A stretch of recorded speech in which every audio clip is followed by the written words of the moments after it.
আবারও পাকিস্তান এবং আফগানিস্তানের মধ্যে অস্ত্রবিরতি ভঙ্গ করে পাল্টি রকেট হামলা চালিয়েছে। আর এই রকেট হামলায় দুই দেশ ব্যাপক ক্ষয়ক্ষতির শিকার হচ্ছে। এখানে প্রশ্ন হচ্ছে, পাকিস্তান এবং আফগানিস্তানের মধ্যে যে যুদ্ধ হচ্ছে এটি কার লাভ এবং কার ক্ষতি হচ্ছে, সেটি থাকছে আজকে আমাদের এই ভিডিওর মাধ্যমে। বন্ধুরা, আপনারা জানেন যে পাকিস্তান এবং আফগানিস্তান চলমান যে যুদ্ধ, এই যুদ্ধটা হঠাৎ করে তৈরি হয়েছে। কখন তৈরি হলো? যখন পাকিস্তানের আসিফ মনির তিনি মার্কিন যুক্তরাষ্ট্রে গেলেন, তার পরপরই কিন্তু এই বিবাদটা তৈরি হওয়া শুরু করলো। এদিকে মার্কিন যুক্তরাষ্ট্রে ডোনাল্ড ট্রাম্প তিনি আফগানিস্তানের সেই বিমান ঘাঁটিটা আবার দখলে নিতে চাচ্ছে, কিন্তু আফগান সরকার বলছে আমরা আর আধিপত্য বিস্তার করতে দেব না আমাদের দেশে। শুরু হয়ে গেল খেলা।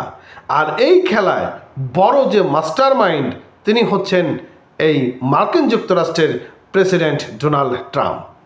ইতিমধ্যেই আপনারা জানেন যে আফগানিস্তানের পররাষ্ট্র যিনি মন্ত্রী রয়েছেন তিনি ভারত সফর করেছিলেন, এবং ভারত সফর করা অবস্থায় তিনি ভারতের মাটিতে বসে পাকিস্তানকেও তিনি বেশ বড়সড় ধমক দিয়েছিলেন। শুরু হয়ে গেল নতুন আরেকটা বাক বিতর্কতা। অনেকে বলছেন যে এই যুদ্ধের পিছনে মার্কিন যুক্তরাষ্ট্রের অনেক বড় ইন্ধন রয়েছে, আবার বেশিরভাগ সমর্থনরা বলছেন যে এই যুদ্ধে ভারতের বড় ইন্ধন রয়েছে। তাহলে ঘটনার মূল পিছনে কি ঘটনা ঘটে যাচ্ছে? আপনারা জানেন যে টিটিপি যে একটা সদস্য রয়েছে, এটি পাকিস্তানের ব্যাপক উত্তেজনা তৈরি করে থাকে।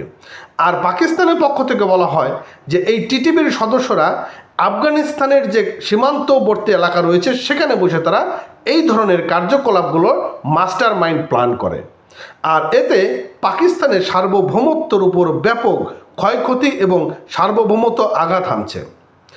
এই যে দুই পক্ষের যে পাল্টা প্রশ্ন, সেই প্রশ্নের উত্তরে আফগানিস্তান থেকে বলছে এটি কখনোই সম্ভব নয়। তাহলে কোনটা সম্ভব হলো? যুদ্ধে আজকে যে যুদ্ধটা ছড়িয়ে পড়েছে, বা এই যুদ্ধে আমরা এখন জানবো কার লাভ হচ্ছে কার ক্ষতি হচ্ছে। দেখুন, আফগানিস্তান এবং পাকিস্তানের মধ্যে যদি এই চলমান যুদ্ধের সংঘাতটি দীর্ঘ সময় ধরে হয়, তাহলে দুটি পক্ষই সেখানে লাভবান হবে। এক হচ্ছে ভারত, দুই হচ্ছে মার্কিন যুক্তরাষ্ট্র। এদিকে চীন কিছুটা সেখানে বেশ ভালো আধিপত্য বিস্তার করারও একটা বড় সম্ভাবনা রয়েছে। দেখুন, একটা রাষ্ট্রে যখন যুদ্ধ হয় সেখানে যুদ্ধের যে সরঞ্জামগুলো থাকে সেগুলো কিন্তু ক্রয় বিক্রয় হয়।